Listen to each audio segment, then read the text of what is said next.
존경하는 국민 여러분, 우원식 국회의장님, 선배 동료 의원 여러분, 서울 강서구병 외교통일위원회 한정혜 의원입니다. 국민으로부터 선출되어 권력을 위임받은 대통령이 국민을 배신했습니다. 국민 앞에서 숨지 않겠다, 잘했든 잘못했든 국민 앞에 나서겠다고 말했고, 계엄 선포 관련 법적, 정치적 책임을 회피하지 않겠다고 당당하게 얘기하던 대통령은 지금 쇠사슬과 철조망 그리고 차벽 안으로 숨어버렸습니다. 부끄럽습니다. 이 모습이 대한민국의 대통령이라니요. 12.3 위헌적 비상계엄을 막지 못해 책임을 통감한다며 오늘 현안 질의에 불출석한 최상목 권한대행의 유감을 표명합니다.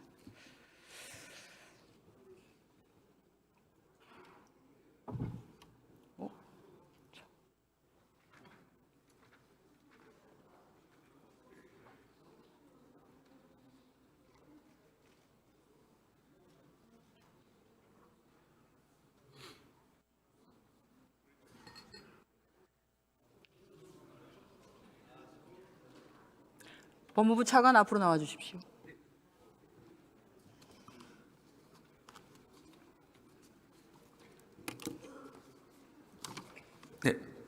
네, 윤석열 대통령 부부가 대선 과정에서 명태균의 여론조사 보고서를 수차례 직접 전달받고 또 관련해서 메시지를 주고받은 사실이 검찰 조사를 통해서 물적 증거로 확보되었죠? 네. 그러나 윤석열 후보의 공식 정치자금 자료에는 여론조사 명목으로 명태균이 실질적으로 소유하고 있는 미래한국연구소에 지급된 비용이 없습니다.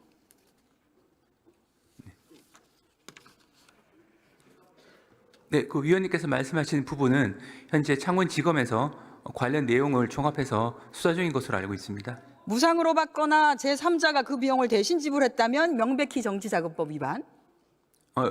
해당할 소재는 있습니다. 그런데 구체적인 사실관계는 따져봐야 될. 김영선 전 의원이 공천의 대가로 해당 비용을 지불했다면 추가로 뇌물 혐의까지 적용되는 것이죠?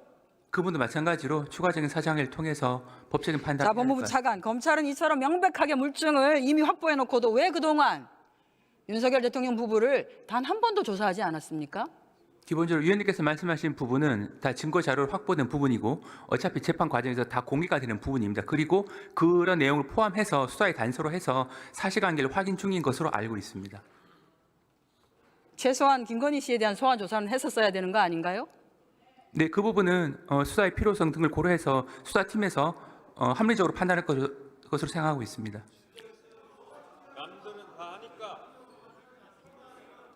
자, 지금까지 제대로 안 하셨는데 이제는 제대로 수사하고 조사하시기 바랍니다. 엄정하게 해주십시오. 네, 유임하도록 하겠습니다. 네, 들어가셔도 좋습니다.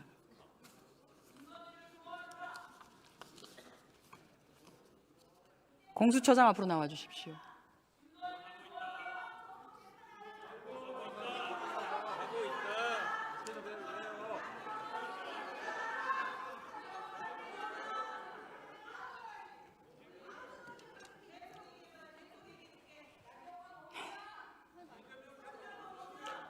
네, 12.3 반헌법적 비상계엄 이후에 1월 9일 오늘까지 구속된 이는 김용현, 이진우 등 총 9명이고요.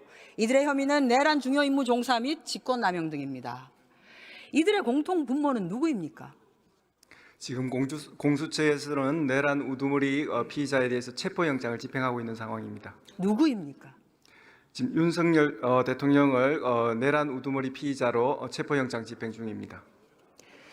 윤석열 대통령은 이미 2024년 3월 말에서 4월 초 안가에서 김용현 당시 경호처장, 신원식 당시 국방부 장관, 조태용 국정원장 등 또 여인영 방첩사령관까지 여기에서 비상대권, 비상계엄에 대한 의지를 밝혔다고 합니다. 이후 여인영, 이진우 등 군 장성들과 교류하면서 모의한 것으로 확인되는 것만 해도 현재까지 6차례 이상인 것으로 드러났습니다. 12.3 비상계엄은 한밤의 해프닝이나 경고성이 아닌 상당 기간 치밀하고 또 정교하게 기획된 것이라는 것이 속속 드러나고 있는 것입니다. 문제는 이러한 내란의 준비를 알고도 암묵적으로 동조해온 신원식 안보실장, 조태용 국정원장, 이러한 내란 공범들이 여전히 그 자리를 지키고 있는데 이게 정상입니까? 그래서 저희들은 그 내란 우두머리 피의자에 대한 체포영장 집행에 대해서 그 정당한 체포 집행에 대해서 더 열심히 성실하게 임하고자 합니다. 우두머리를 비롯해서 공수처와 공조본이 제대로 해당되는 사람들에게 대해서 인신 확보하고 수사해 주시기 바랍니다. 유념하겠습니다. 네, 들어가셔도 좋습니다. 김정원 헌재 사무처장 나와 주십시오.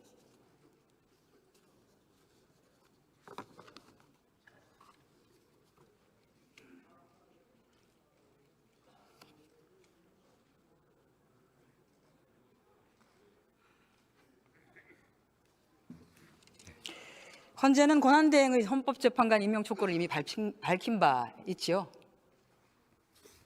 다시 한번 말씀해 주시겠습니까? 헌법재판관 임명 촉구를 밝히신 바 있죠. 예. 국회의장은 임명 보류된 마은혁 헌법재판관에 대해서 권한쟁의 심판을 청구하고 임시지위를 정하는 가처분을 신청했습니다. 조속히 권한쟁의 심판 절차를 이행해 주시기 바랍니다. 예, 그렇게 진행되고 있는 걸로 알고 있습니다.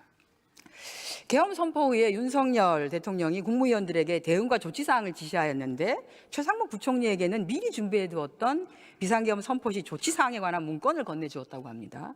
그 문건에는 예비비를 조속히 충분하게 확보하여 보고할 것, 국회 관련해서는 각종 보조금, 지원금, 각종 임금 등 현재 운영 중인 자금을 포함해서 완전하게 차단할 것, 그리고 국가 비상 입법 기구 관련 예산을 편성할 것 등이 기재되어 있었다고 합니다.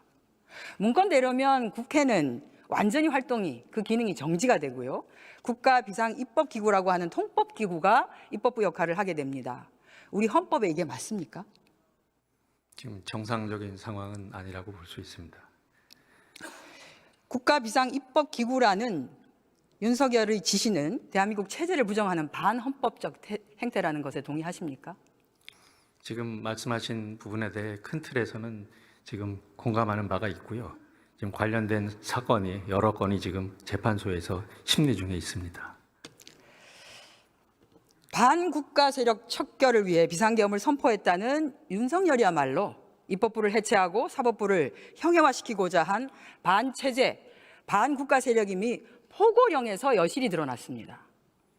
입만 열면 자유민주주의를 외쳤지만 12.3 비상계엄과 계엄 선포 직후에 발령된 포고령을 보면 헌법과 자유민주주의를 유린한 장본인이 바로 윤석열입니다.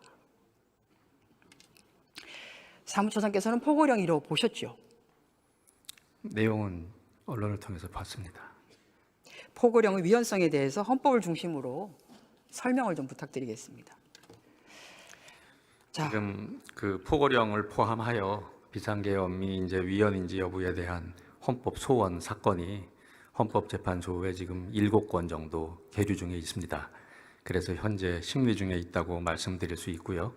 그리고 그 심리 결과에 따라서 그 결정문을 통해서 지금 물어보시는 부분에 대해서 소상하게 밝혀질 것으로 알고 있습니다. 하나하나 묻겠습니다. 국회와 지방의회, 정당의 활동과 정치적 결사, 집회, 시위 등 일체의 정치 활동을 금한다는 포고령 1호는 우리 헌법에 부합합니까? 정상적인 상황에서라면은 지금 그 이대로 실행되기는 좀 어려운 상황으로 알고 있습니다.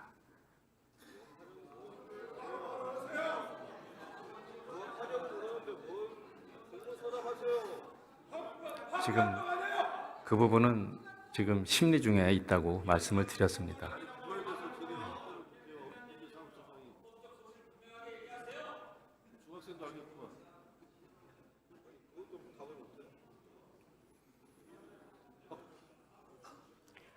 우리 헌법에 부합합니까? 현 헌법에는 부합하지 않습니다. 모든 언론과 출판은 계엄사의 통제를 받는다는 포고령 3호는 우리 헌법에 부합합니까? 이것은 이제 비상계엄을 전제로 한 것으로 알고 있습니다. 근데 지금 그 비상계엄의 위헌성에 대해서 지금 심리 중에 있다고 말씀을 드린 바가 있습니다. 포고령 3호는 우리 헌법에 부합합니까? 포고령 3호 내용을 제가 모든 언론과 출판은 계엄사의 통제를 받는다. 지금 현 상황에서라면은 그것은 부합하지는 않습니다. 계엄이면 가능합니까? 정당 활동을 모두 금했는데 계엄에서 국회 활동을 금지한 것이 위헌 아닙니까? 질의 좀 많이 하세요. 헌법재판관 되고 싶어서 지금 그러는 거예요? 파업과 태업, 집회행위를 금한다는 포고령 4호는 우리 헌법에 부합합니까? 현행 헌법에는 부합하지는 않습니다. 전공의를 포함하여 파업 중이거나 의료 현장을 이탈한 모든 의료인은 48시간 내에 본업에 복귀하여 충실하게 근무하고 위반 시에는 계엄법에 의해 처단한다라고 하는 포고령 5호는 우리 헌법에 부합합니까? 현행 헌법에는 부합한다고 보이지는 않습니다. 수고하셨습니다. 들어가셔도 좋습니다. 천대엽 법원 행정처장님 앞으로 나와 주십시오.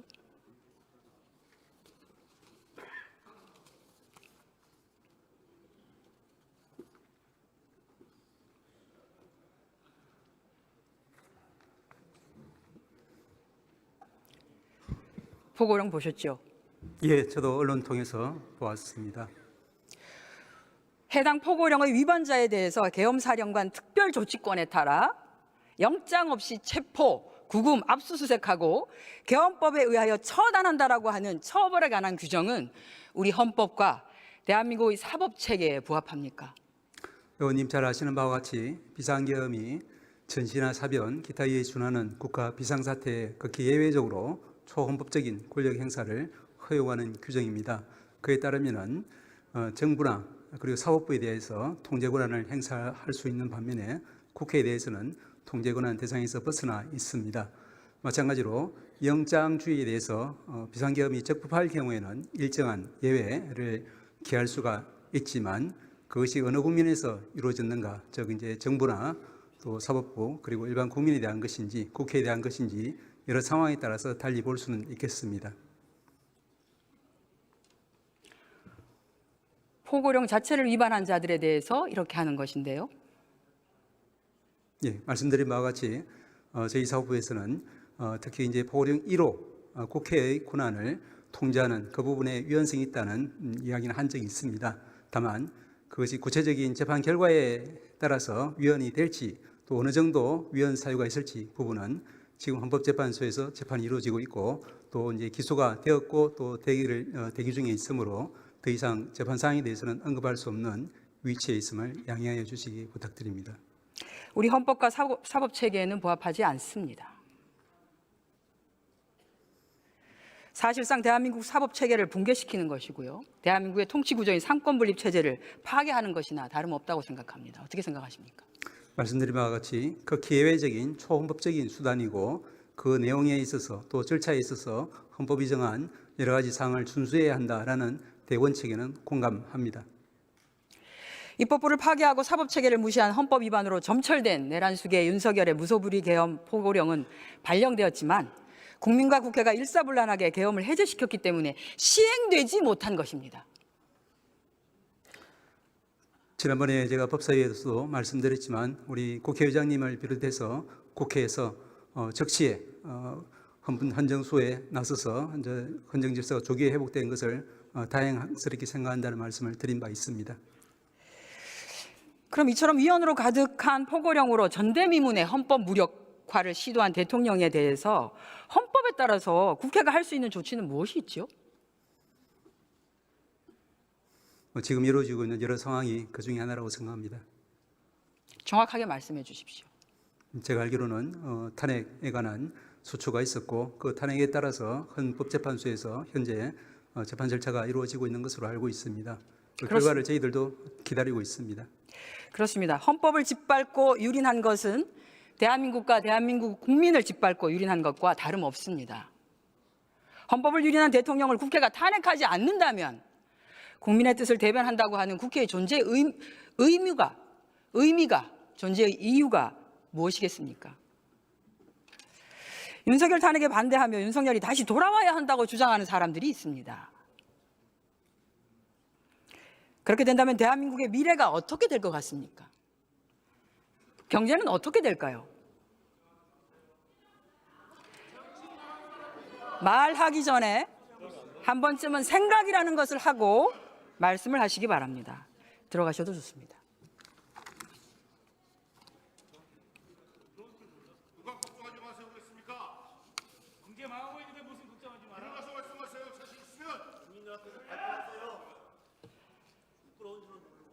송미령 장관 잠깐 나와 주십시오.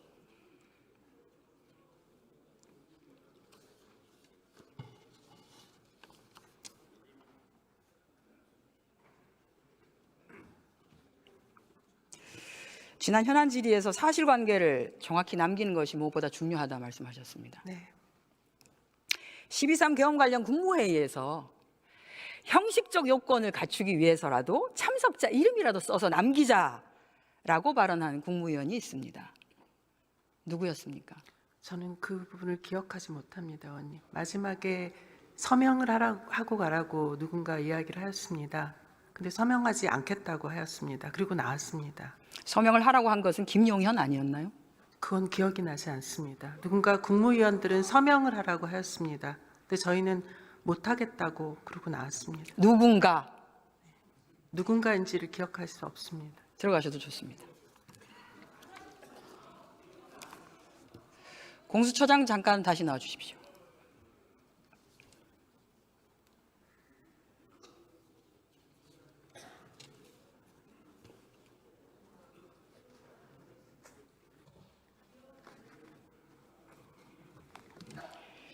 지금 들으셨습니다만 개헌 관련한 국무회의에서 형식적 요건을 갖추어지기 위해서 지난하게 노력한 국무위원이 있습니다.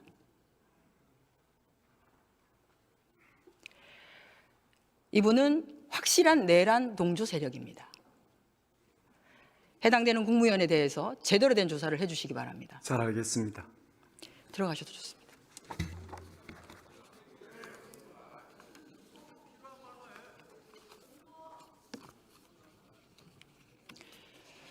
조태열 외교부 장관 나와 주십시오.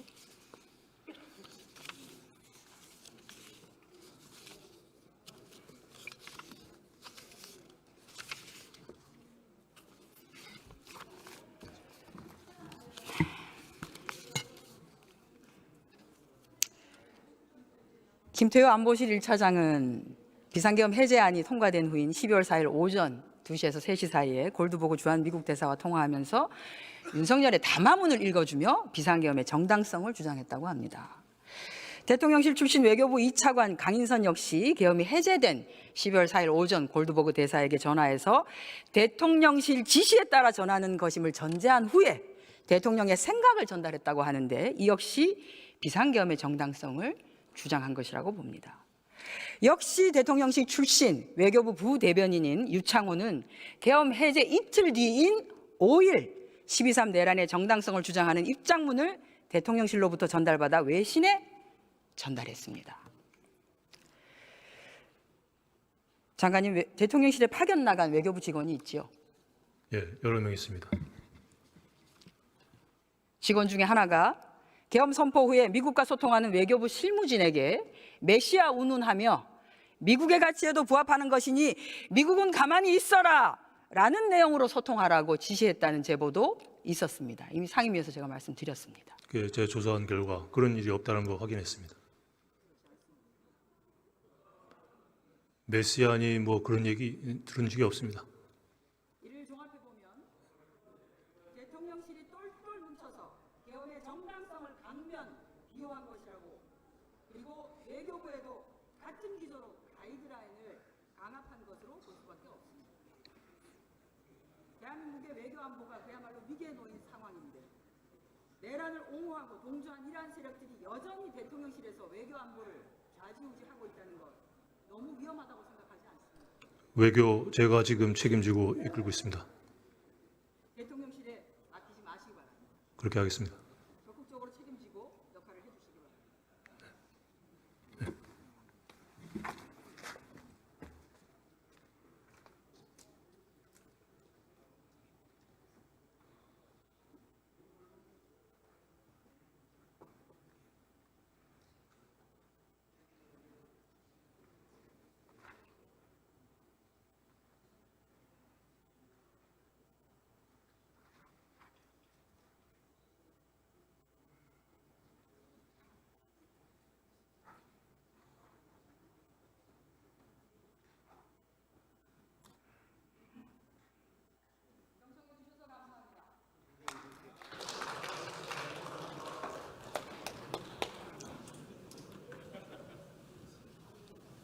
존경하는 국민 여러분, 국회의장을 비롯한 선배 동료 의원 여러분, 국무위원 그리고 관계 공무원 여러분, 더불어민주당 경기 화성병 국회의원 권칠승입니다. 먼저 항공기 사고로 유명을 달리하신 희생자분들의 명복을 빌고 유족분들에게도 깊은 애도의 말씀을 올립니다.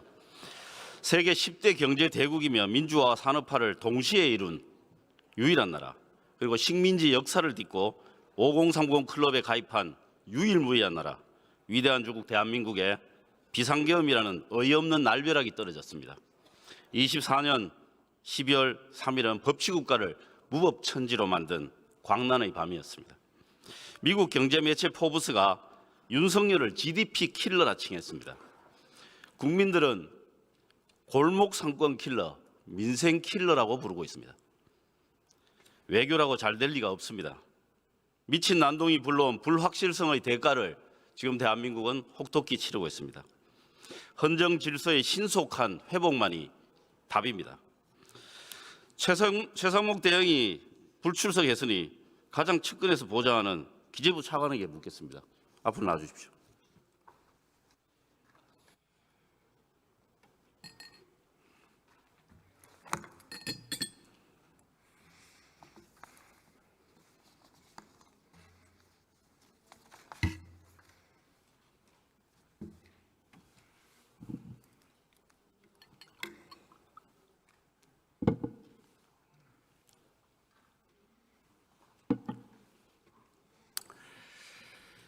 최상목 대행이 국회 출석을 거부한 것은 전례도 없고 상식 바뀌기도 합니다. 잘못된 일이죠.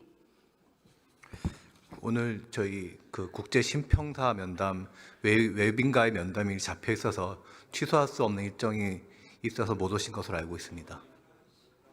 잘못된 일이죠.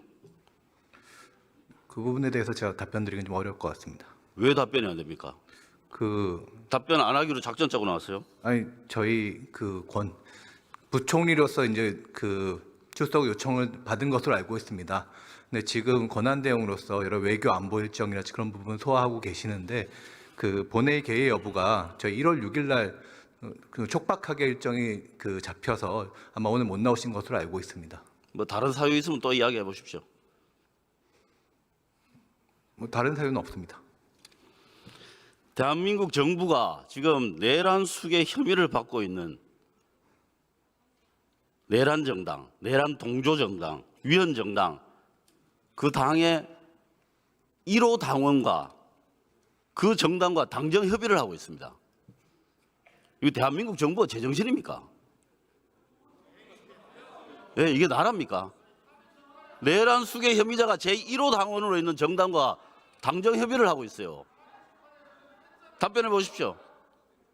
오늘 저희 여야정 국회의장님께서 주관을 하셔서 당정 협의를 했잖아요. 며칠 전에. 논의를 했습니다. 그런 과정에 그 제정신입니까? 하나로서라도 당정 협의는 저희는 필요하다라고 생각하고 있습니다. 그러니까 제정신이 아닌 겁니다.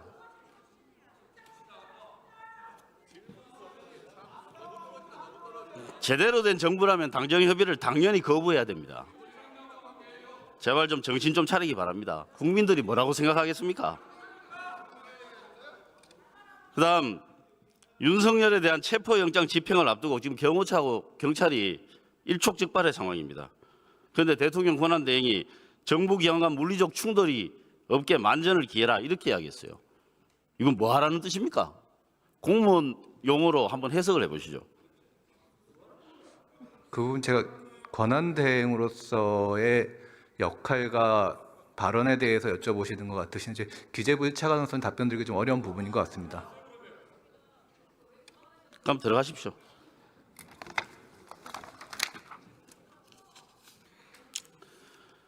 법무부 차관 나와주십시오.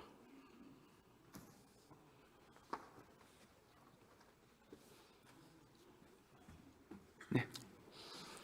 뉴스타파 보도 보셨죠? 그 뉴스타파 보도 중에 어떤 내용을 말씀하시는 건지. 예. 창원지검 보고서 예, 봤습니다. 예. 보고서 자체를 보셨어요? 예, 봤습니다. 예. 언제 보고 받았어요? 언론에 보도됐다는 것을 전해 들었습니다. 장관 보고는 언제 됐죠? 이게 11월 초에 만들어진 보고서잖아요. 네네. 장관한테 보고가 언제 됐어요? 그 부분은 자세히는 모르겠습니다. 근데 저는 이제 그 언론에 그럼 보도된- 누가 알아요? 네? 그럼 누가 알아요? 그 언론에 보도된 내용을 아니 장관한테 내부 보고가 언제 됐냐고요. 그 부분은 제가 구체적으로는 제가 알 수는 없습니다. 왜 모릅니까? 아니 저희가 창원지검에서 그 관련 사건의 진행 중에 있는데 그 매일 구체적인 내용을 보고를 받습니다만 구체적으로 어떠한 문건을 작성해가지고 일일이 제가 세부적으로 보고받지는 않거든요. 그러니까 대략적인 내용을 저희가 보고받기 때문에 지금 뉴스타파에 보도된 내용 자체를 세밀하게 보고받았는지는 제가 봤을 때는 그렇게 세밀한 내용은 보고받지 않았던 것으로 보는데 개략적인 내용 정도는 보고받았던 것으로 알고 있는데 시기를 물으셔가지고 시기에 대해서는 제가 정확하게 언제 받았다라고 제가 보고한 건 단정하기 어렵다는 사실입니까? 겁니다. 네? 보고한 사실은 있습니까? 그런 내용에 대해서 대략적인 내용을 보고받은 것으로만 기억하고 있습니다. 정치자금법 위반은 확실하죠. 그 부분도 지금 창원지검에서 수사를 하고 있습니다. 그러니까요. 네. 드러난 걸 보면 확실하잖아요. 아니 그러니까 정치자금법 위반 혐의가 충분히 있고 그 부분에 대해서 수사를 하고 있습니다. 네, 내라는 혐의와는 별도로 신속하게 수사를 하시고 네, 윤석열에 대해서는 헌재 판결이 나면 기소도 신속하게 하십시오. 네, 해당 기관에서 철저하게 수사를 하고 있는 것으로 알고 네, 있습니다. 들어가셔도 좋습니다. 네. 다음에 헌법재판소 사무처장 나오십시오.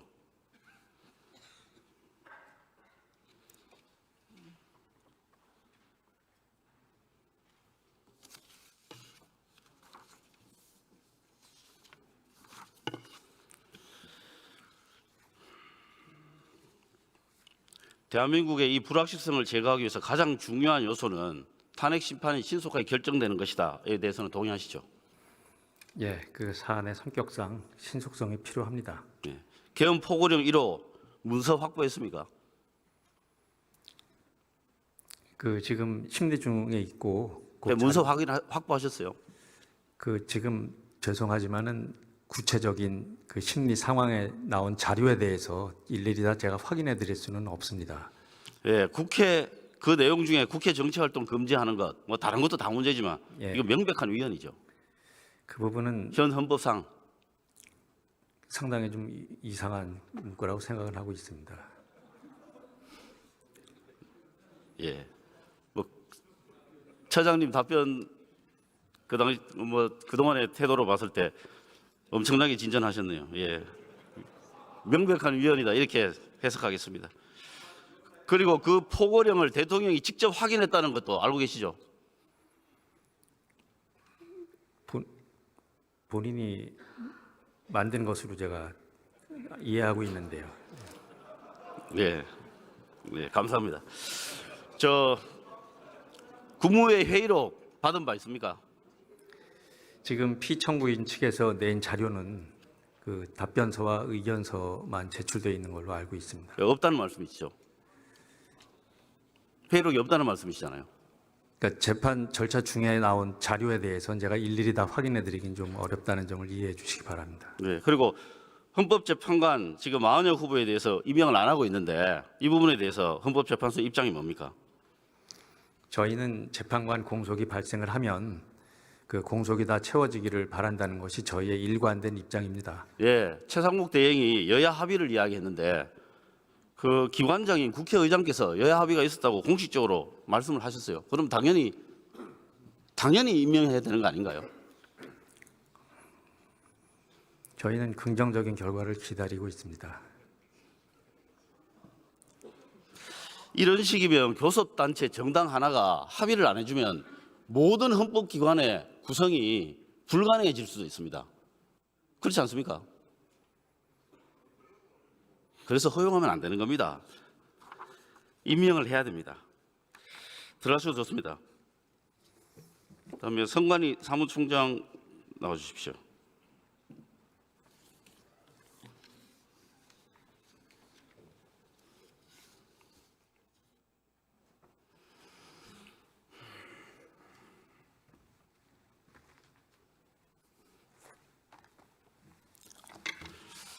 네.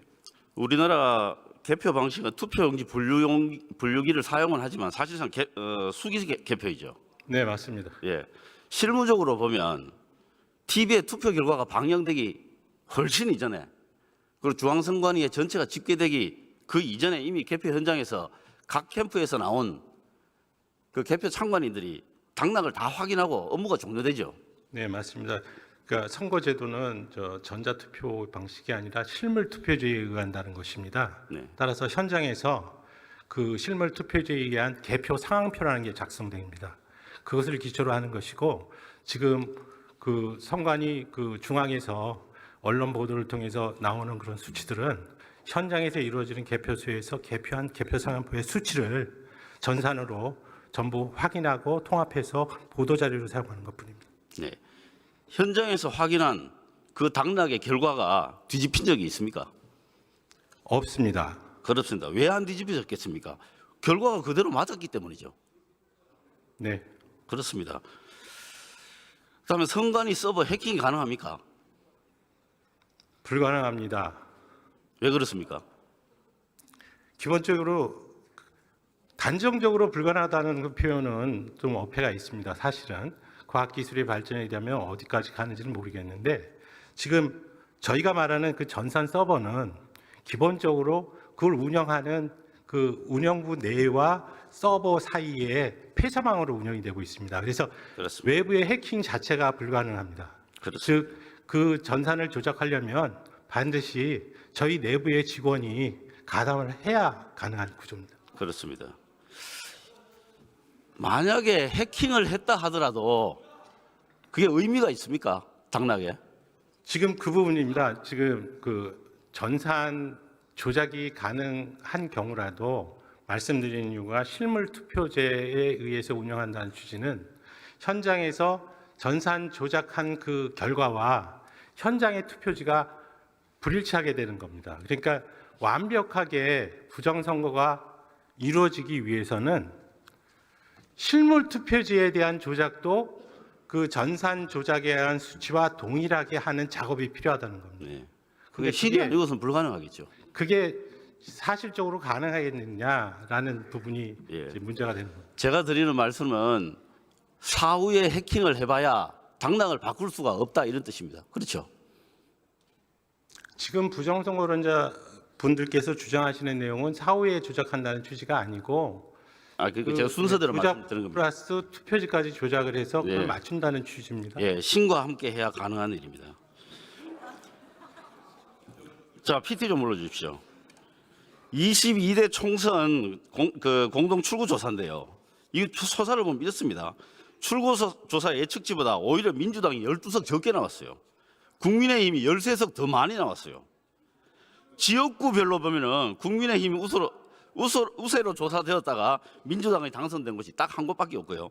민주당이 우세로 조사가 됐는데 국민의힘이 당선된 곳이 무려 17곳입니다. 부정선거 문제 제기하려면 민주당에서 하는 게 그나마 앞뒤가 맞을 것 같습니다. 자, 이게 이런 겁니다. 입틀막, 바이든 날리면 대파 가격 소동, 최병 순직 사고 때문에 이종섭 전 국방장관의 호주 대사 임명, 이런 것 때문에 스스로 선거를 망친 거 아닙니까? 그래놓고 선관위 탓하고 그것도 안 되니까 부정선거 탓하는 겁니다. 이게 원래 남 탓하는 게 지금 정부의 주특기이긴 한데요. 그래도 이 면면을 보면 이 유튜브 방송하는 사람들, 그 부정선거를 제기하는 사람들의 그 면면을 보면 어떤 건지 한번 다음 PPT 한번 올려주십시오. 그 다음요.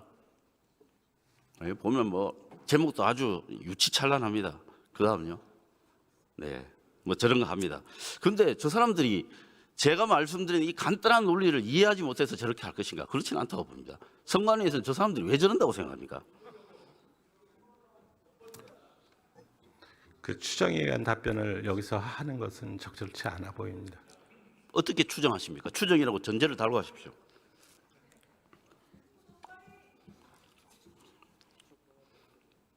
네, 말씀하십시오. 지금 말씀드린 대로 제가 여기서 그분들이 어떤 의미를 가지고 그런 방송을 하는지에 대해서 말씀드리는 건 적절하지 않습니다. 네, 그다음 PT 넘겨줘 주십시오. 네. 그다음 이제 보수 유튜브 수익 추정. 저 한 달 수입입니다. 근데 저게 제일 긴 게 4억 좀 넘거든요. 근데 저게 극우 보수 유튜브들의 아주 훌륭한 수익 모델입니다. 수익 요소입니다. 저는 그렇게 추정을 합니다. 총장님도 비슷하게 추정하고 계셨죠?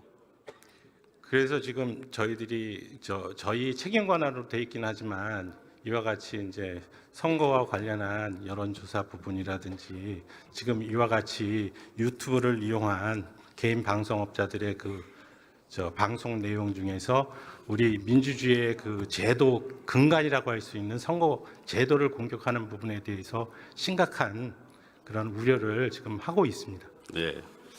돈 때문에 악다구리를 쓰는 음모론자들에게 일국의 대통령이 가스라이팅을 당했다는 게 도저히 믿어지지도 않고 어처구니도 없는 슬픈 현실입니다. 그렇지만 선관위는 그런 거 신경 쓰지 마시고 선거 관리에 만전을 기해 주십시오. 네, 들어가셔도 좋습니다. 법원 행정처장님 나와 주십시오.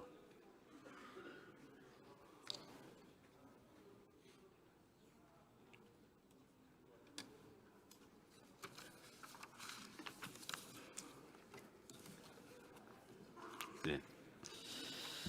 윤석열 대통령 측 변호인단이 어제 무효인 체포영장에 의해 진행되는 수사에 응할 수 없다 이러면서 체포영장에 대해 또 문제를 삼고 나왔습니다. 체포도 되기 이전에. 체포에 불응한 상태에서 체포영장에 대한 불복, 이거는 허용되지 않는다고 하는 게 법원에 확립된 판례죠. 예, 저희들은 그런 입장을 밝혔습니다. 네. 이게 허용된다면 영장제도 자체가 완전히 형해화되죠. 위원님 말씀하시는 것처럼 저희들은 국회도 또 정부도 사법부도 법이 존재하고 법치주의가 존재할 때 비로소 존립 가능하다고 봅니다. 사법 절차가 마련한 항고 소송 혹은 이제 불복 절차를 통해서 다투는 것이 법치주의를 준수하는 길이라고 저희들은 생각합니다. 그렇습니다. 법원은 그런 입장을 견지해왔습니다. 그런데도 불구하고 이런 주장을 하는 것에 대해서 어떻게 생각하십니까? 저희들은 이제 기본 원칙이 그렇다는 말씀만 다시 드리겠습니다. 그 원칙이 그러면 그것 때문에 파생되는 생각이 있으실 거 아닙니까? 원칙이 준수되어야지 우리 법치주의가 존립할 수 있다는 그런 우려를 저희들이 심각하게 하고 있다는 말씀을 드릴 수 있겠습니다. 네, 뭐 답변을 엄청 점잖게 하셔서 그런데 법치주의를 파괴하는 헌정질서 문란 행위다, 그런 의미로 말씀하신 거죠?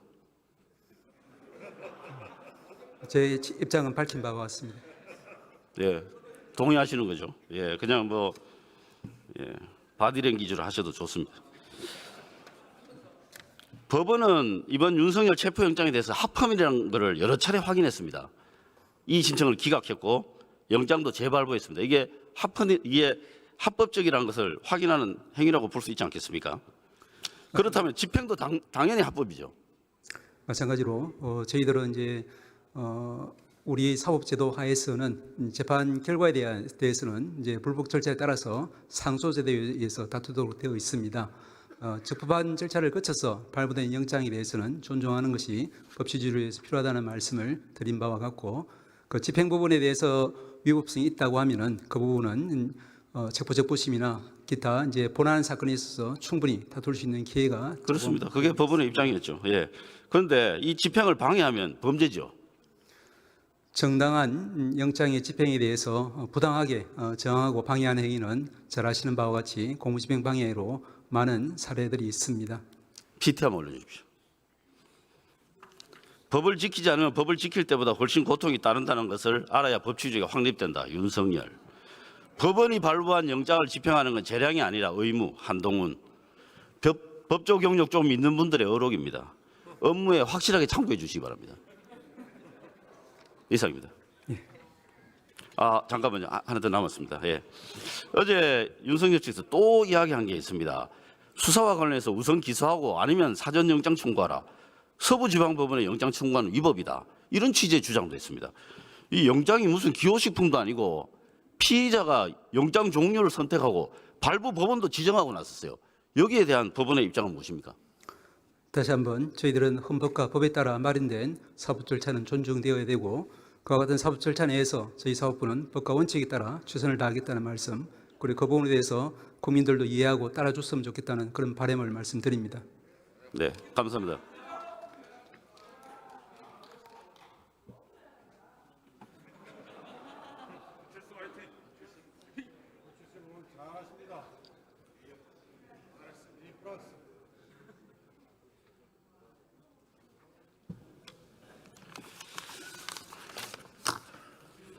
경청해 주셔서 감사합니다.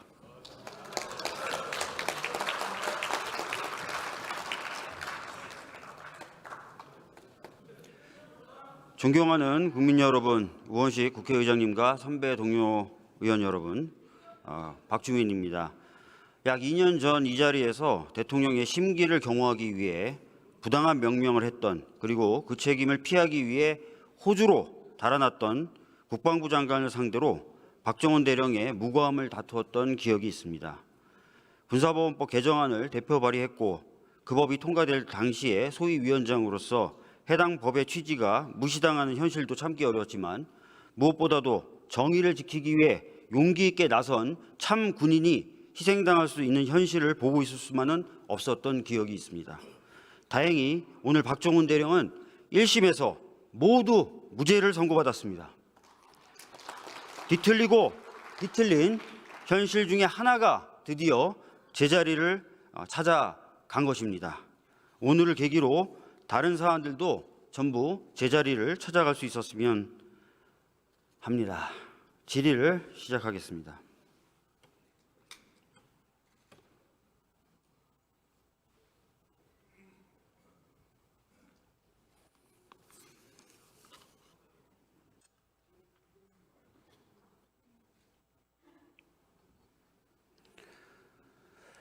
반복되는 감이 있지만 저도 윤석열 체포 관련된 질의를 좀 해야 될 것 같습니다. 법원행정처장님 앞으로 나와 주십시오.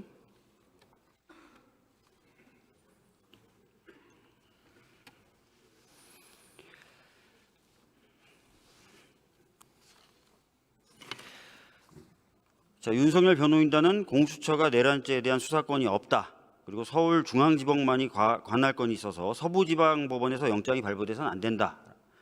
그리고 발부된 영장에 형사법 110조 적용 제외를 적시한 것 위법이다. 뭐 이런 주장들을 하고 있습니다. 알고 계시죠? 예. 자, 근데 결과적으로 서울 서부지방법원에서 서울 1차 체포영장이 24년도 12월 30일 날 발부됐죠. 예. 이 이야기는 공수처에 수사권이 있다는 얘기죠.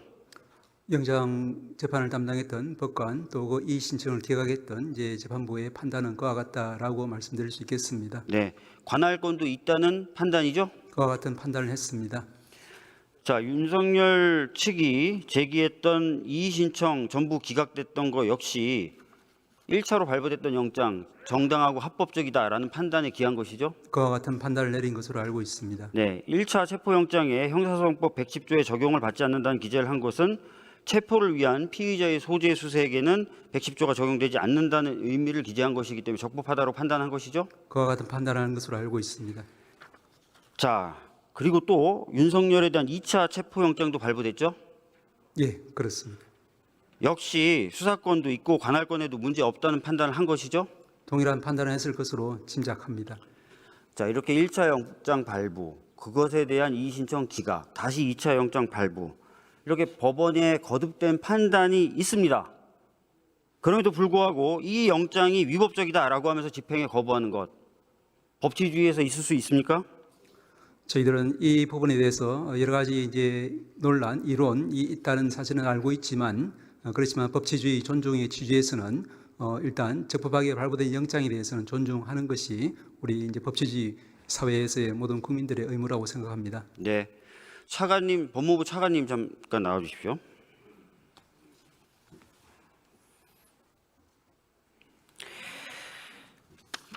차관님, 아까 다른 의원의 질의에 이 체포영장이 위법하다고 말한 적은 없다라고 없습니다. 말씀하셨습니다. 예, 없고 자, 제가 드릴 말씀은 잠깐만요. 예, 예. 이 영장 법원이 거듭해서 발부한 영장 적법하죠? 네, 그렇습니다. 네, 다만 들어가 주십시오. 자, 공수처장님 앞으로 다시 나와 주십시오.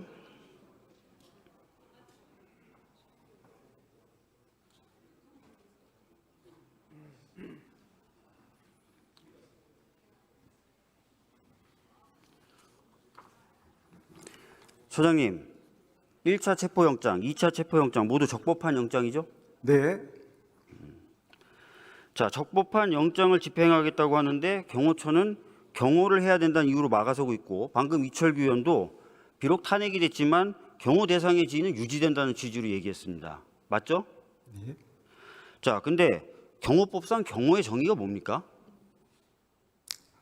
대통령의 위해가 발생할 때 경호권 발동되는 것 정도로 알고 있습니다. 대통령 경호 등에 관한 법률을 보면은 경호의 정의를 이렇게 하고 있습니다. 경호 대상자의 생명과 재산을 보호하기 위하여 신체에 가해지는 위해를 방지하거나 제거하는 활동. 맞죠? 네, 자, 공수처에서 수사하실 때 혹시 수사 대상자 폭행하십니까? 아닙니다. 생명에 위해를 가하십니까? 전혀 아닙니다. 공수처가 바라는 대답을 안 하거나 묵비권을 행사하면 질문 하나당 10만 원씩 뜯어내십니까? 전혀 아닙니다.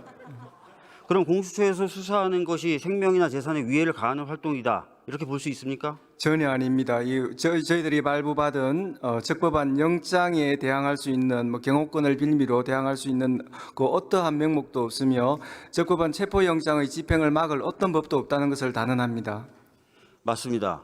방금 말씀드렸던 것처럼 대통령 경호 등에 관한 법률에는 대통령의 생명과 재산에 위해가 가해질 때 그것을 제거하는 활동이라고 명시적으로 규정하고 있습니다. 공수처를 포함한 모든 국가의 수사기관이 수사함에 있어서 생명과 재산에 위해를 가할 리가 없지요. 네, 맞습니다. 자, 그럼에도 불구하고 아까 말씀하셨던 대로 영장도 적법하고 국가기관, 특히 수사기관의 수사가 어떤 위해를 가하는 행위가 아님에도 불구하고 경호처가 이것을 막아선다. 이것은 공무집행 방해에 해당합니까?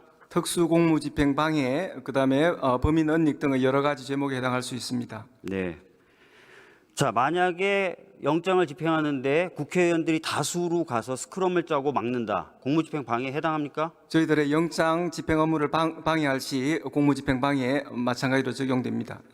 자, 국회의원들도 현행범은 체포가 가능합니까? 마찬가지 범죄를 저질렀을 때는 현행범 체포가 되는데 점에서는 이론이 없습니다. 네. 참고하라고 말씀드리겠는데요. 국민의힘 의원님들은 21대 국회 때 집단적으로 불체포 특권을 포기한다는 각서를 쓰시기도 하셨습니다. 따라서 만약에 스크럼을 짜고 집단적으로 영장 집행을 방해한다면 국회의원이라고 해서 봐줄 것 없이 체포하시면 됩니다. 아시겠죠? 잘 알겠습니다. 예, 들어가 주십시오. 자, 경찰청 차장님 나와 주시죠.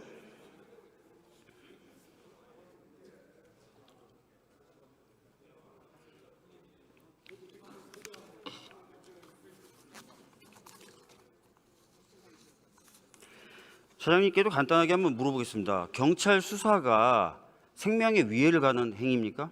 아닙니다. 재산을 막 뜯어내요? 그렇지 않습니다. 네. 자, 경찰청 차장님, 이번에 발부된 체포영장 적법하죠? 네, 법원에서 발부한 영장 적법하다고 생각합니다. 네. 자, 경찰에 대해서 우리 국민이 지금 걸고 있는 기대가 매우 큽니다. 법치주의가 다시 서기 위해서는 법원에서 적법하게 발부한 영장이 집행이 돼야 됩니다. 이번에 강력한 의지를 또 갖고 있는 것으로 알려지고 있는데 틀림없이 집행을 해낼 각오가 되어 있습니까? 국수본에서 영장 집행 의지는 확고한 것으로 알고 있습니다. 네, 알겠습니다. 들어가 주십시오. 방금 보신 것처럼 법원, 법무부, 공수처, 경찰 이 형사사법 시스템에 관여하거나 참여하는 모든 국가기관들이 이 영장은 적법하다라고 얘기하고 있습니다. 그럼에도 불구하고 이 영장이 적법하지 않다고 주장하는 사람들이 있어요. 하나는 아닌 것 같아요. 몇 명 더 계신 것 같아요. 도대체 천공이라도 나타나서 이 영장 적법하다고 해야 믿어줄 겁니까? 우리나라의 기본적인 법치 시스템이 완전히 농락당하고 무시당하고 있는 현장을 오늘 또 국민들이 보시게 돼서 정치인의 한 사람으로서 매우 부끄럽고 참담하다는 말씀을 드리도록 하겠습니다. 이런 일을 멈추기 위해서는 여기 나와 계신 특히 공수처, 경찰, 법무부, 법원 담당자들 포함한 법을 집행하는 기관들이 확실한 의지를 가지고 법을 집행해야 될 것이라고 생각합니다. 자, 헌재 재판소 사무처장님 앞으로 나와 주십시오.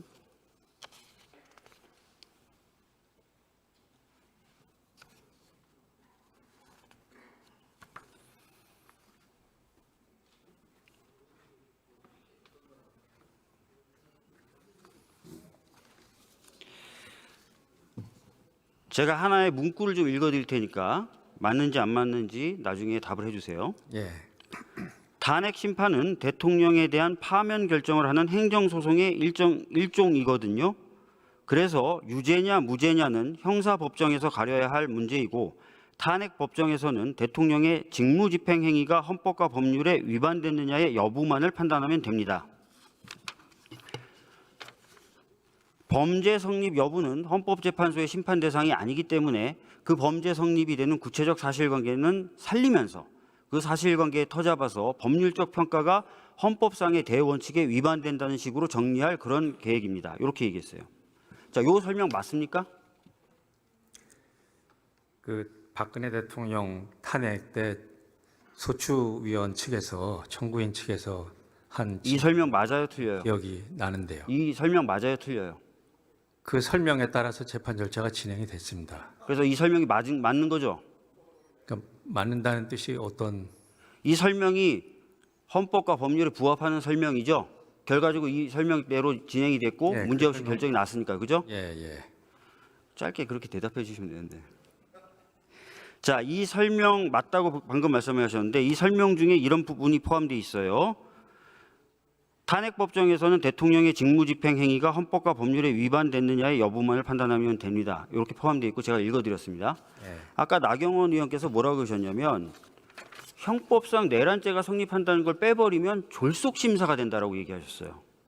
근데 이 설명에는 대통령의 직무집행 행위가 헌법과 법률에 위반됐느냐의 여부만을 판단하면 됩니다라고 얘기했어요. 여쭤보게요. 내란죄라는 표현이 만약에 빠졌다. 그래서 형사상 판단 부분이 빠졌다. 그러면은 졸속심사가 됩니까? 이 문구가 맞다면서요. 그게 저희는 졸속 심사를 당연히 하지 않습니다. 네, 됐습니다. 예, 들어가 주십시오. 자, 선관위 사무총장이 잠깐 나와 주십시오.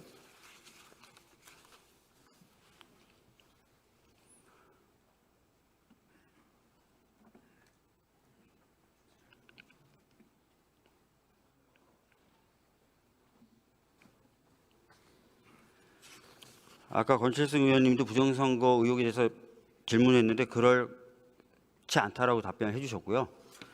국정원이 서버 점검했는데 국정원도 대통령께 선거 관련 의혹 발견하지 못했다라고 보고한 거 맞죠? 그렇게 알고 있습니다. 네. 들어가 주십시오. 시간이 많이 남지 않아서 전 답답합니다.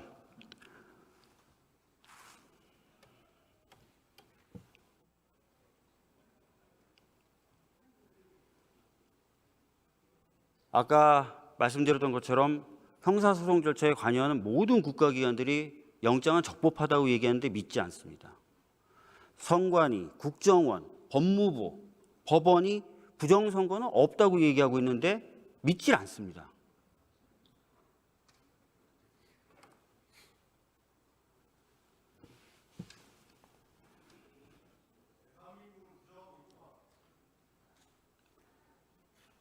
모든 국가기관을 불신할 수 있으려면 모든 국가기관이 특정한 세력에 오염되어 있다고 믿는 길밖에 없어요. 그런데 그렇게 믿는 사람이 대통령이란 자리에 있었던 겁니다.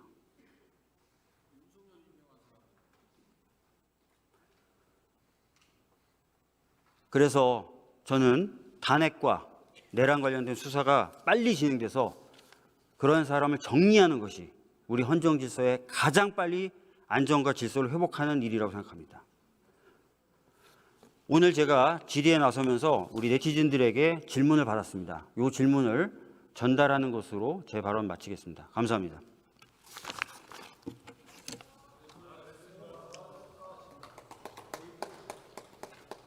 네. 존경하는 국민 여러분, 이하경 부의장님과 선배 동료 의원 여러분, 서울 동대문을 출신 정경태 의원입니다. 김서구 법무부 차관 나와주세요.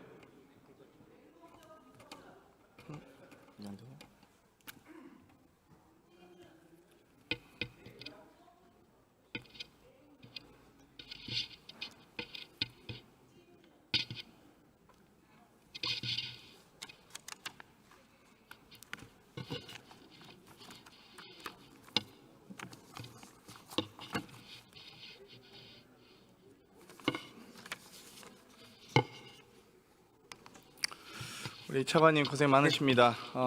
이번에 창원지검에서 수사 결과 관련된 명태균과 네네. 김건희, 윤석열과 관련된 내용 잘 아시고 계신가요? 뭐 구체적 수사 결과에 대해서 잘 모르신다고 하시겠죠? 예, 그 부분은 제가 실무자 통해서 다시 확인해 봤는데 그래서 조금 예. 제가 몇 가지 이 판넬을 준비했습니다. 네네. 예, 피켓을 좀 갖고 왔는데요. 보시면 내일 공표될 여론조사 조사 자료입니다. 보안 유지 부탁드립니다. 냅 충성. 참 부끄럽죠, 사실 부끄럽습니다. 자, 이러다 홍한테 뺏기는 거 아닐까요? 홍이 1등은 안 되나요? 이 당시 홍은 누구일까요? 전 국민이 아는 홍. 네, 그분일 것으로 대선 경선 때 2등 하셨던 홍준표 현 대구시장이시겠죠? 그래서 내일 자체 조사해 보겠습니다. 넵. 윤석열, 명태균 텔레그램입니다. 정확하게 대선 조사 결과 보고서라고 21년 10월 21일 PDF 파일로 작성되어 있는데요. 이 내용을 보면 국민의힘 당내 경선 책임당원 안심번호 5044명의 여론조사 결과 자료입니다. 이렇게 이야기가 나오는데 비공표 여론조사에 대해서 특정 후보에게 제공한다면 명확하게 정치자금법 위반 아니겠습니까? 저도 정당 실무를 많이 봐서 이렇게 미공표 여론조사 제공받으면 무조건 이거 불법인 건 알고 있거든요. 네, 법률 위반 소지는 있습니다. 알죠. 근데 여기서 전 보면서 또 의구심이 드는 게 책임당원 안심번호 5044명 이 명단은 누구한테 받았을까요? 명태균은 이거 조사하셔야 되지 않겠습니까? 수사를 해야 될 거. 당원 명단은 매우 정당에서 엄격하게 관리합니다. 개인정보 위반 소지뿐만 아니라 아주 소수가 아니면 회람할 수 없거든요. 근데 명태균 씨에게 이렇게 카톡까지 갔다는 건 저는 좀 의구심이 들고요. 이 법사위 국정감사 과정에서도 창원지검의 여러 가지 봐주기 수사 의혹에 대해서 이야기가 많았습니다. 이 국가선관위가 2023년 12월에 고발했고 2024년 5월에 강혜경 씨가 고발하고 나서도 이 창원지검 이 검사 한 명도 없는 수사과에 배당했다가 부랴부랴 언론 보도가 날 뻔하니까 결국 이 형사부 배당하고 1월과 9월에 명태균 씨가 2번 핸드폰 다 교체하지 않습니까? 그 핸드폰 2번 교체한 거 핸드폰 최소 3개 이상 다 확보하셨나요? 그 일부는 확인한 것으로 알고 있습니다. 일부 확인했고요. 하드디스크도 확인하셨나요? 하드디스크 확보했다는 보도는 있었는데 구체적인 내용은 한번 확인해 보도록 그 하겠습니다. 하드디스크 꼭 확인하셨으면 좋겠습니다. 아버님 무덤에 있다고 하니까요. 꼭 확인하셨으면 좋겠고요. 창원지검 수사보고서 24년 11월 4일 날 작성된 것으로 보입니다. 예. 그러면 저희가 국감 끝나고 아마 10월 말쯤 아마 이 보고서 하는 것으로 알고 있었는데 조금 늦어지긴 했지만 이 부분은 지금 차관께서는 보고 받으셨나요? 수사 보고서? 예, 아까도 다른 위원님께서 질문하신 것 관련돼서 종합해서 말씀드리면 저도 이제 그 뉴스타파에 나온 거는 오늘 아침에 처음 보고를 받았고 그 전에는 알지 못했습니다. 근데 제가 그 내용을 확인해 보니까 기본적으로 그게 이제 재판 기록에 있는 거라고 합니다. 그래서 기본적으로 창원팀에서는 어차피 공개되는 걸 전제로 수사 기록에 편찬했고 증거를 제출한 부분입니다. 그래서 그 부분에 대해서는 한치 의혹이 없이 수사할 것으로 알고 있고 아까도 다른 위원님께서 그 부분을 사전에 보고 받으셨냐라는 부분에 대해서는 제가 답변 취지를 약간 정확히 말씀드리면 그 문건 자체를 보고 받은 적은 없습니다. 다만 창원에서는 명태균과 관련된 여러 가지 의혹들에 대해서 계속 보고를 하고 있기 때문에 개락적인 내용은 보고 받았다는 정도 말씀드릴 수 있고요. 이 내용에 대해서는 저도 사실 처음 오늘 왜 아마 이 수사 보고서는 신부정 총장이 먼저 보고받고 나서 법무부 장관이 보고받았겠죠? 이 수사 보고서 자체는 보고 받은 적은 없습니다. 수사 보고 자체는 하지만 수사 내용에 대해서 파악하신 적 있습니까? 요 구체적으로 파악되는 바는 없습니다. 다만 대통령실도 보고를 안 받았을까요? 보고 받았을 사항은 아니라고 봅니다. 왜냐하면 저희도 그 대통령과 관련된 수사 내용이자 기록인데 대통령 민정수석실에서 수사를 보고를 안 받았다고요? 기본적으로 지금 보여주신 수사 보고서 자체도 저도 오늘 아침에 저는 이 보고서 때문에 12월 3일 날 비상겸했다고 봅니다. 본인과 관련된 비리가 적나라하게 최소한 정치자금법 위반과 뇌물죄가 적용될 것으로 예상된 윤석열 씨가 비상겸할 수밖에 없다고 봐요. 다급하게 국회 본회의 하루 전날 그것도. 의원들이 다 지방 내려갔으면 어떨 뻔했는지 참 안타깝고요. 아마 이런 수사 결과 과정을 법무부 장관이 제대로 제재하지 못했기 때문에 이상민 행안부 장관은 왜 탄핵소추안이 발의되자마자 사임서를 수리하고 법무부 장관은 너 헌재 가서 이겼다와 이렇게 대통령께서 하셨을까요? 잘 모르시겠죠. 그 부분은 개인적으로 판단하신 부분인 것 같습니다. 네, 들어가셔도 좋습니다. 김선호 차관님 나오세요.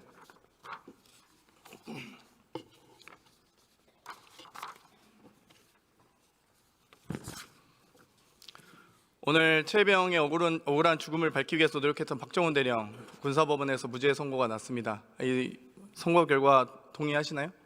존중하시죠? 예, 제가 보고받았고 군사법원 일단 판단을 존중합니다.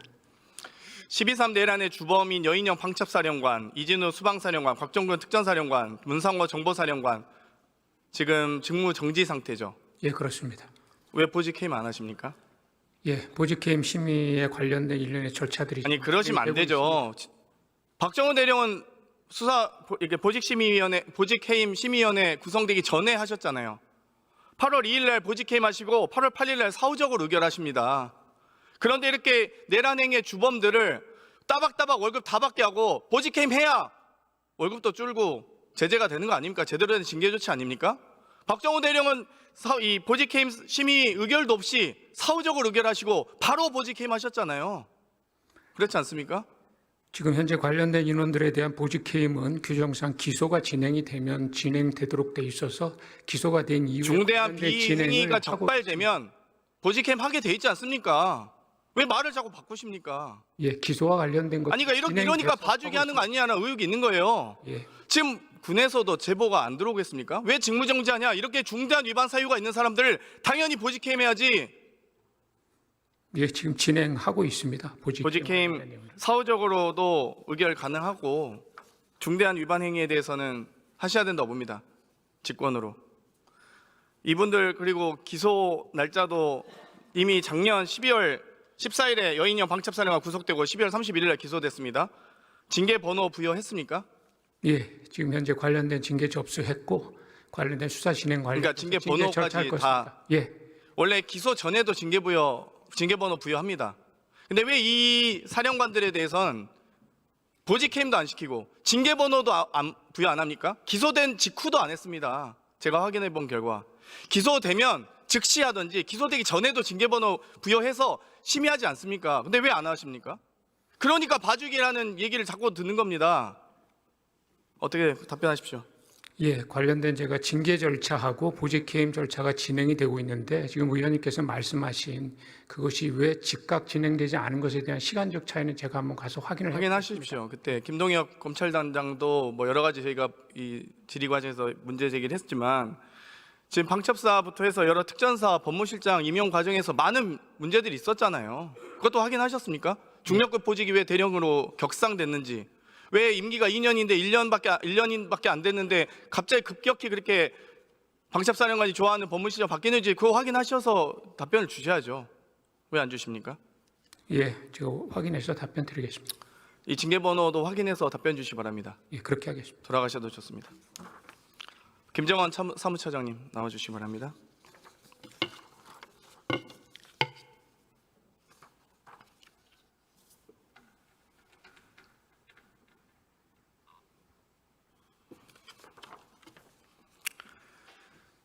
일단 PPT 좀 띄워주세요. 저희 아주 탄핵 재판은 형사 재판이 아닙니다. 대통령의 직무 집행 행위가 헌법과 법률에 중대하게 위반되었느냐 여부를 가리는 재판이 탄핵 심판이고, 공무원이 직무와 관련돼서 잘못된 경우에 징계 처분하는데 그 징계 처분의 성격을 띠고 있는 행정소송이 탄핵 심판입니다.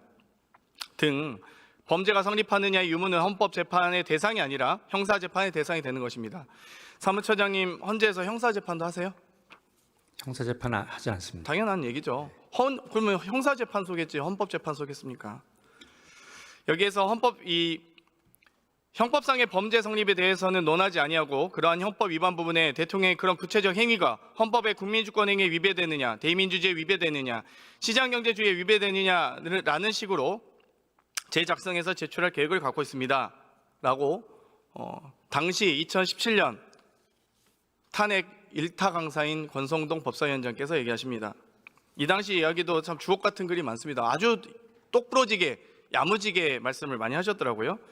대통령의 직무집행 행위가 헌법과 법률에 위배되느냐의 여부가 중요하기 때문에 재작성하는 이유에 대해서 설명을 합니다. 공소장 변경도 기본적인 사실관계는 그대로 유지하면서 거기에 대한 법적 평가를 달리하는 것입니다. 그렇기 때문에 국회 탄핵소추 의결처럼 국회 제적의원 3분의 2 이상의 찬성이 필요 없고, 이거는 탄핵소추위원과 대리인단이 얼마든지 준비 서면을 작성해서 제출할 수 있다라는 말씀을 드립니다. 이거 다 권성동 2017년 당시 법사위원장이 이 인터뷰도 하시고 헌재에서 했던 말입니다. 맞습니까? 예, 맞습니다. 박근혜 대통령 탄핵 당시에도 탄핵소추 의결서에 뇌물죄 성립 여부 다 수정한 선례가 있죠. 뭐 다른 위원님들이 질문하셨으니까. 탄핵 소추 의결문엔 그런 죄명이 있었고요. 그리고 방금 말씀하신 것처럼 정리한 거는 준비 서면을 통해서 정리를 했었습니다.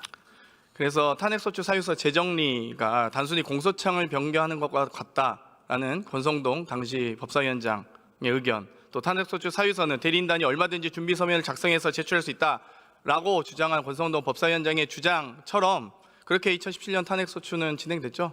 예. 네. 그런데 지금 요즘에 국민의힘의 일부 의원님들이 이 헌재를 많이 공격하고 계신 것 같습니다. 심지어 뭐 사법 독재라는 말까지 나오고 있습니다. 헌재가 사법 독재하고 계십니까? 아닙니다. 국민의힘 의원님들이 항의 방문도 했죠, 헌재. 예. 그때 뭐라고 하셨나요? 항의 방문에서 뭐라고 하던가요? 이제 대통령 것을 우선 심리하는 것에 대한 지적을 좀 하셨고요. 그리고 한덕수 국무총리 그 탄핵 심판 사건을 조속하게 먼저 좀 심리를 해야 되지 않느냐, 뭐 이런 여러 가지 얘기들을 하셨습니다. 지금 원내 2당의 원내대표가 이렇게 강력하게 비판하고 있는데 헌재가 너무 원내 2당 원내대표를 무시하는 거 아닙니까? 거기에 대한 입장 표명하실 생각 없나요? 저는 어느 당의 어느 의원님들께서 문의를 하시더라도 답변을 드리는 게 제 일입니다. 그래서 그런 차원에서 그 일이 이루어졌고 이번에도 그런 맥락에서 이루어진 일입니다.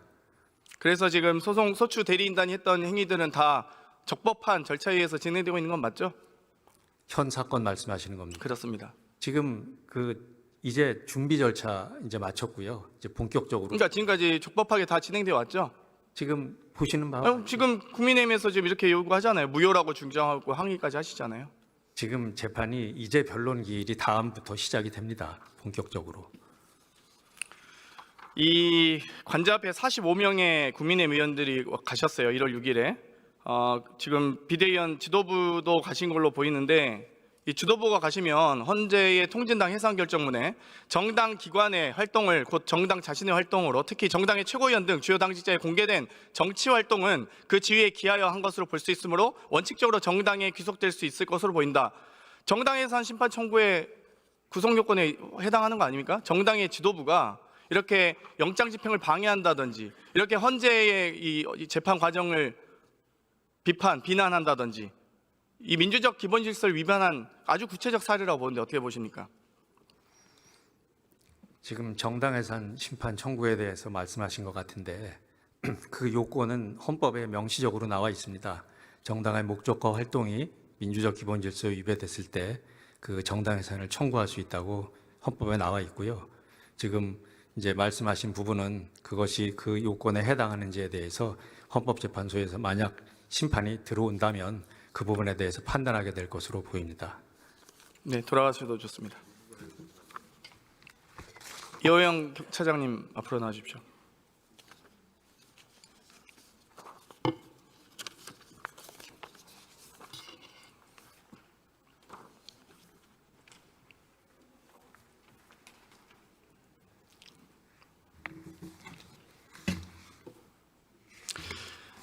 차장님, 체포영장 집행을 막는 인원들은 당연히 현장에서 현행범이니까 체포할 수 있죠? 네, 그렇습니다. 경호처 의원들도 체포할 수 있죠? 뭐 그런 걸로 알고 있습니다. 국회의원들도 체포할 수 있죠? 네, 그렇습니다. 불체포 특권 적용 대상이 아니잖아요. 네, 그렇습니다. 그러면 관저 앞을 45명의 국회의원들이 만약 지키고 있다면 그 이상일지라도 모두 다 연행하시길 요청드립니다. 그거는 국수본에서 체포영장 집행을 할 것으로 알고 있습니다. 강력하게 경찰의 의지를 가져주십시오. 네, 알겠습니다.